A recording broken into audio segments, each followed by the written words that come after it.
That was certainly a Nintendo Direct that happened. I honestly liked a lot of what was shown, mainly third party, but some of the first party games were also interesting. I went into this Direct looking for 3 things: Zelda, Fire Emblem, and Kirby. These are the same 3 things I look for in any Nintendo presentation. And unfortunately, none of those were here today. What was here were some pretty interesting titles, a lot of third party games, and a lot of games that will be better on next generation hardware. The Direct was honestly pretty good, and a nice way to wrap up the Switch era. The Direct started with the reveal for Dragon Quest HD 1 and 2 remake, but I'll definitely get them after I play the third game's remake later. The HD 2D art style has been one of the major highlights of the Switch era, so finishing the era off with one more reveal is nice. Square Enix also had another reveal later in the show, stealth dropping another Romancing Saga remaster. Graphically, it looked amazing. My biggest surprise of the show was Devil Summoner Raido Kuzunoha vs the Soulless Army getting a remaster too. The game looks so good visually, it looks like a remake. Raido is a remaster of the classic Atlas PS2 game of the same name. This had leaked a while ago and been rumored for a very long time, but it was probably my favorite reveal of the show. I really like this series, and if this is a remake that's closer in line to Tokyo Mirage Sessions on the Switch and not Shin Megami Tensei 3 HD, then it's gonna be a really good title. The game looks good. I actually can't wait for this game. The next reveal is actually Metroid Prime 4 Beyond. This was the first real in-depth look at the game. You haven't seen anything first party yet. I don't think we're gonna get anything big then. They would have opened the show with it. Watch this like Metroid Prime 4. It won't be.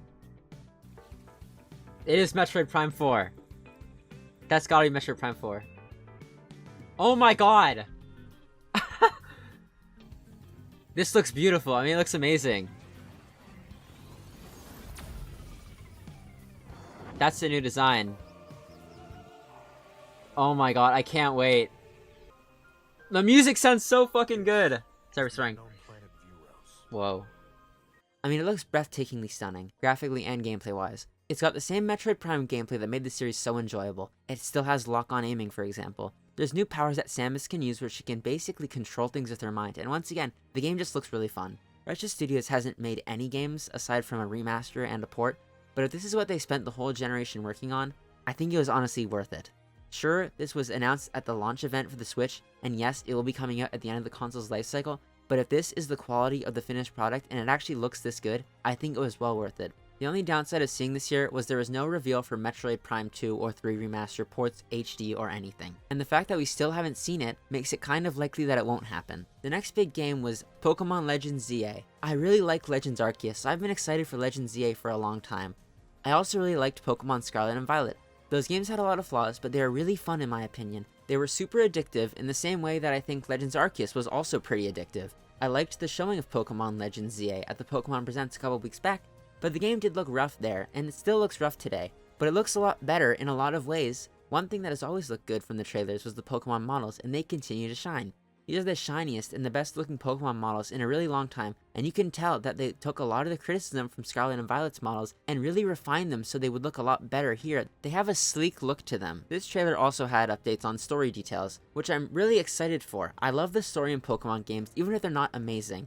That side of the trailer did not show any new Megas or any Pokemon at all. It didn't have too much of a glimpse at much, although it did reveal what would likely be the gameplay loop of waiting for the night to battle Pokemon trainers and climb the rankings. The combat also looks pretty good, although I'm not sure if I'm gonna love it. I do like classic turn-based Pokemon, and I kind of like action RPGs, but I don't know how well the mixture of them will be. There's 2 other Nintendo games here, and they're both from the same era, one of them being a DS title, Rhythm Heaven, and the other being a 3DS era title, Tomodachi Life. For Rhythm Heaven, it looks really cute. It looks fun. I'm definitely gonna play it.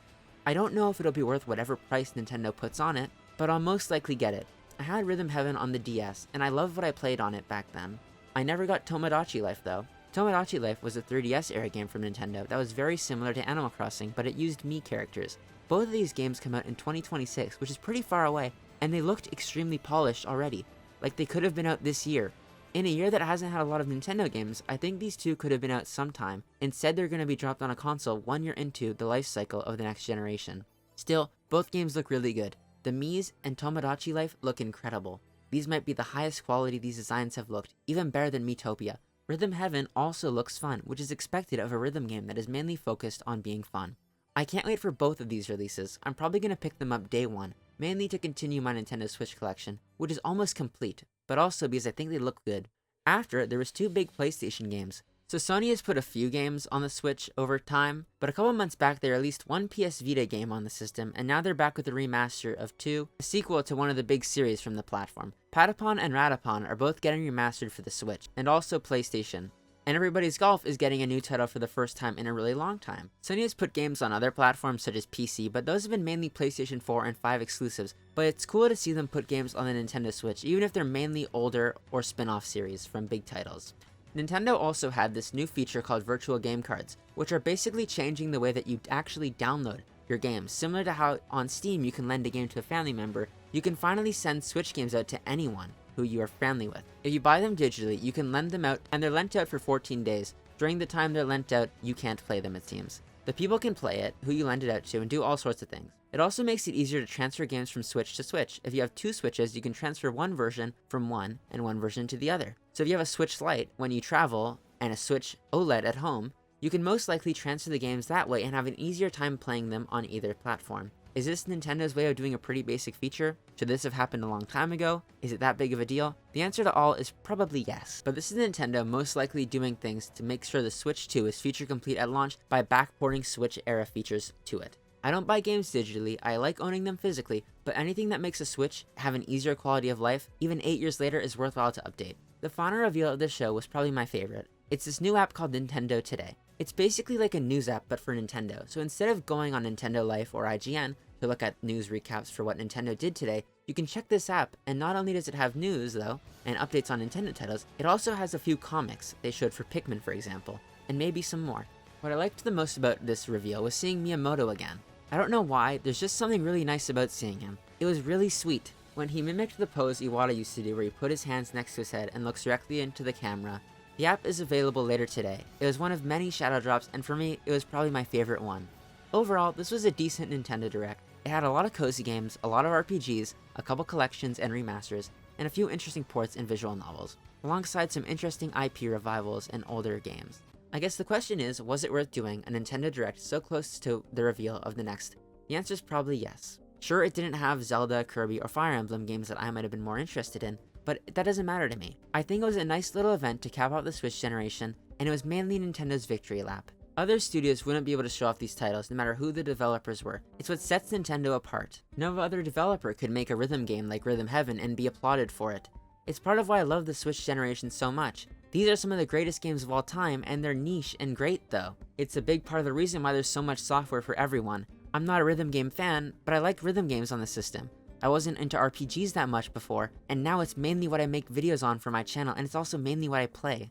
I guess this Direct was worth watching. It was a final look at the generation, it was a glimpse into the future with some features that they showed off, such as virtual game cards. And I think it was a fun show regardless. I think it was kind of sad that we're not going to see another one of these though. Unless Nintendo has a Direct tomorrow or another one in the next 6 days, this is the final Nintendo Switch focused Nintendo Direct. Everything afterwards will also have something to do with the Switch too. I'm glad we had one final look at the Switch generation with even more titles that fulfilled someone's dream, and I'm glad I was able to watch it. I hope you enjoy this quick little recap and look at some of my favorite reveals of the show. I would usually cover pretty much everything, but this Direct had a lot of similar games. If I missed a game that looks interesting to you, let me know in the comments. This was a pretty fun event to live stream. I did have some pretty interesting moments on live, just because of that. I'll probably stream the Switch 2 Direct next week, although I'm not sure. Oh my god, this is SMT. This is real? This has been rumored for years. Oh my god. I hope it's better than SMT3, because that was a really bad remaster. I couldn't finish it. Righto. That is awesome. I'm buying that. Oh my god, that is so cool. That looks like a remake. It doesn't even look like a remaster. We know how SMT plays. Come on. Wait. Is that... No, it's not Patapon. It's that Kickstarter one. Well... What? That's a Sony game.